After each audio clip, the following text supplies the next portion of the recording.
Hey guys, this is Melissa Zad for Into Boxing, and I am delighted to be joined by none other than the man himself, Mr. Dean Whyte. How are we? I'm all good. How you doing, man? You good? I am very well, thank you. Obviously, we're at the Riakporhe Turchi press conference. We've just had the press conference for what seems like an exciting show. How are you thinking about the card?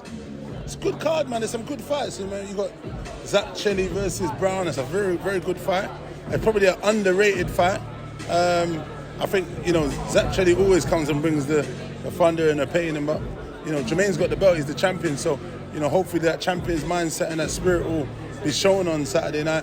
You've got Kongo with Formella. That's a very, very hard fight. Formella's known. He's very durable. He's very tough.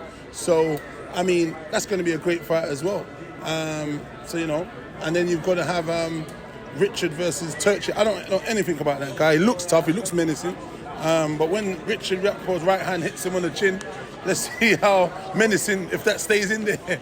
It normally tends to switch the lights off and interrupts people's menacing side and makes them go on the back foot. So, I don't know. But there's some good fights, you know what I mean? So, those are the three fights I think I'm kind of looking forward to. Maybe I don't know if I've missed any, but those are the guys from the ends and these are the guys I kind of know. So, those are the guys I'll be tuning in and maybe hoping to see. I'm actually out and about. I've got a dinner tomorrow. Sorry. Even though it's my daughter's birthday, so I'm gonna, she's 17, so she's done a big old soiree, so I've got to go and do all that and then try and get over it. I'm hoping I'll catch some of these fights, the later fights. But yeah, it's going to be an interesting night, man. Well, let me just say firstly, happy birthday to your daughter. But also, obviously you've mentioned the main ones, the guys from the ends, exactly as you say. We've also got Lauren Price. She's going to be having her fight. It was her debut, right? Yeah, it's her debut. Big up to her, man. Good luck to her, man. She's achieved so much as an amateur. She's a real flag bearer for female. Female boxing. Yeah. I've seen her journey a little bit along. I don't really know much, but I have seen online and seen what she's been doing. And credit to her, man. Hopefully, it will measure up in the pro ranks and she'll perform tomorrow night. So let's talk a little bit about the fights that you've mentioned. Obviously, Kongo versus Formella. Formella is world ranked. Chris, in his last performance, in his last outing, he performed after the main event. And put on such a performance. It was super exciting.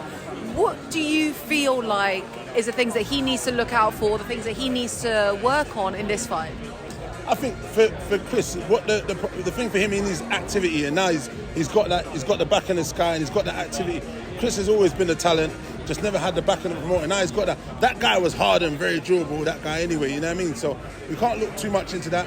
This guy is probably even more durable, but he will stand there and have a trade and have a fight. As we saw against Sean Porter, he done his thing. He went the distance. Conor Ben, big power, explosive puncher, went the distance, very durable. So I'd expect the same kind of thing.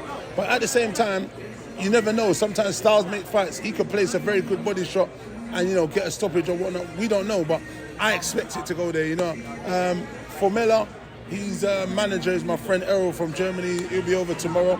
He mentioned it to me just now, but I said I've got a couple. He's fighting my boy. I didn't want to go into it too much. I don't. But look, I just wish both guys well and they both come out healthy and safe. But we're looking forward. It's going to be some good fights. Obviously, you've mentioned Chelli always brings the thunder, and he's against a really talented boxer in Jermaine Brown. Yeah. Jermaine, as you say, is the champion. He's the English champion, and this is an eliminator for the British. I'll be honest, I'm quite biased. I really like Jermaine Brown as a boxer. I'm hoping that he wins. Yeah. But I've spoken to a couple of other people in the media, I won't say who, but they think that Chelli has got it in the bag. That's a problem, though. Zach is a big problem.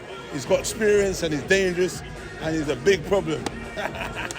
You know what I mean? So I like Jermaine. Jermaine's from the ends. Hopefully he'll do his thing.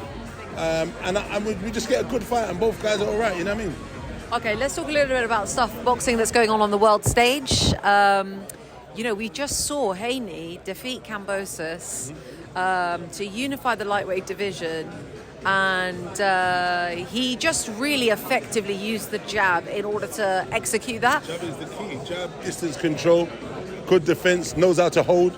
A lot of fighters these days, they don't know how to tie up and they don't know how to hold. They don't know how to control distance. And what they don't know how to understand, most important, is how to move away from power shots.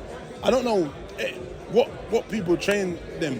You need to understand. I don't want to be rude about anything, but if you understand how to set a shot up and which way you should be rolling and which way you should be circling, if you know there's a power puncher, you should be circling away from the power hand. Not a lot of people. If you notice when guys get knocked out, they do a roll and they roll into the power hand. So, you know what I mean? But look, everyone's got to do their homework and do their graph. Sometimes it's easy when people just say, oh, you do a bit of pads or fancy pads, and but you got to learn. You got to learn, and you got to study yourself. You can't rely on your coach to tell you everything. The coach is there to give you data. You've got to process that data and push it out and understand, but you've got to do your own homework. That's how I look at it. They're just there to prep you up, top you up on information. But as a fighter, you should be doing a lot of stuff yourself to, improve yourself, improve your mental space in your brain as a, mentally tough, and understand boxing. You know what I mean? Because you need to be mentally tough. You need to download the data and understand, well, if I do this combination, what does it leave me open for? Okay, so if I roll this way, and this is what when you're in there, you see all the best. That's why they try and slow fights down to box at a pace so you can actually think. If the pace is too high, it's hard to think. You know what I mean? But that's what Zach Chelli, he's going to come and bring a fun and bring a bit. He's like a swarm of bees. He's coming to get busy. I mean, he really is. Let me ask you, if Haney was to face Lomachenko, who do you see winning that fight? That's a different kind of, because of the movement of Lomachenko, it's not the same kind of, but Devin Haney will do probably different stuff. He adapted to what was in front of him. To keep it basic, just to win, sometimes you've got to put out a stool and just keep it all basic, shut up shop and do his thing. And he did. So, credit to him. That's a hard fight because of the angles, and Lomachenko's not just right in front of you, he gives angles. It'll be an interesting fight, but Devin Haney is my guy. Congratulations to him and his father, Bill, and them, and they've done a great job as a team. So, I wish them well. Hopefully, they do get those big fights. I prefer them to see maybe fight Teofimo and the other guys first, because Lomachenko, that movement is a bit tricky and awkward. Obviously, we also saw Joe Cordina become a world champion. The world champion, Joe, my boy. Yeah, Joe is serious. That shot was the best shot he's ever thrown in his life, and probably going to be the best shot he's ever thrown. What a way to win a world title. That guy is no mug as well. I don't think people got to understand what that guy was. I didn't expect Joe to even knock him out. I'm not going to lie, I thought it was going to be a very, very tough fight, and it was going to go the distance, and it was going to be a hard fight. Listen, credit to Joe. He's a special talent, and we always knew that. But, to pull out a shot like that and win a world title, it's very class. Of all the fights that have been made, obviously we've just seen Derek Chisora. He's going to be fighting Pulev in July. What fight of 2022 that has been currently made are you most looking forward to? I'm not too sure, to be honest. I'm not really looking forward. I like boxing. I just enjoy all the fights what I run, and I take different things from the fights. The fight I'm actually. Wait a minute. Errol Spence and your man Crawford. That's the fight. I'll be there. I'll be in America. There's no doubt about that, boy. That's the fight. If that's made this year, that's the fight I'll be most looking forward to seeing. Other than that, I'm not really. But yeah, them boys there, man. Come on, I'm a fan of both them boys, you know what I mean? I think we're all ready to see that fight. So final question from me. Any updates on Dillian? Dillian's good. He's happy. He's in good spirits. He's just training. He's back in the gym. And he's all good, you know what I mean? So we're looking forward to him coming out and getting back in the ring. He's happy. He's got his confidence back a bit, and all is good, you know what I mean? That's what we like to hear. Dean, thank you so much for... Let me bring in my guy. I brought my guy Spence. Let him to get a couple words. Remember Spence, obviously you was doing the host of Spence. He's come this way a bit more, so he's out again on September the 25th. So, just give him a little bit of a media outing so people can get to know who Spencer Oatman is and follow his journey. How are you doing? I'm good, how are you? Yeah, I'm not too bad. How did you enjoy the press conference today? Yeah, no, it was good. This is the first time I've been to stuff like this. It's obviously Dean's brought me, Dean invited me up. It's a new environment, being in front of cameras, being in front of a press conference, but I'm enjoying it. When are you out next? 25th of June at the Circus Tavern. Okay.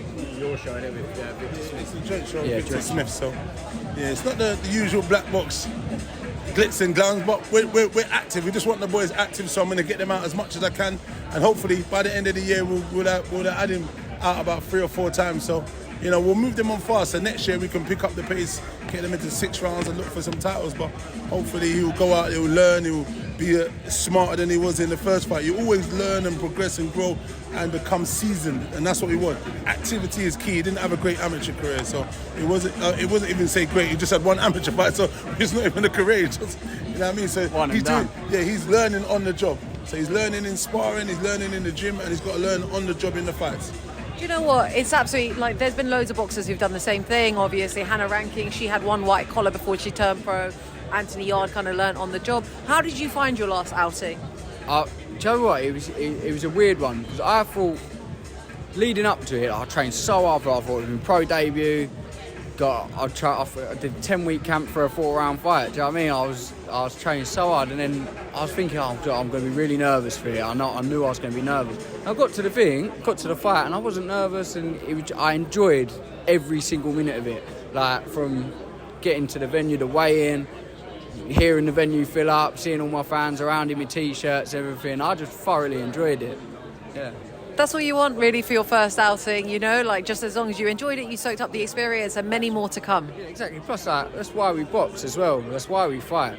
Like, nobody does this because they don't enjoy it. You have to enjoy it. I mean, you can't put your body through hell in fight camps and fights, and at the end of that's the fun bit. That's the cherry on the cake, is the fight. That's the bit we enjoy. Yeah. So, yeah. Well, we're really looking forward to seeing you out again, and best of luck for the rest of the year. Dean, thank you so much for your time. I really appreciate it. Lovely to see you. Cheers. Thank you.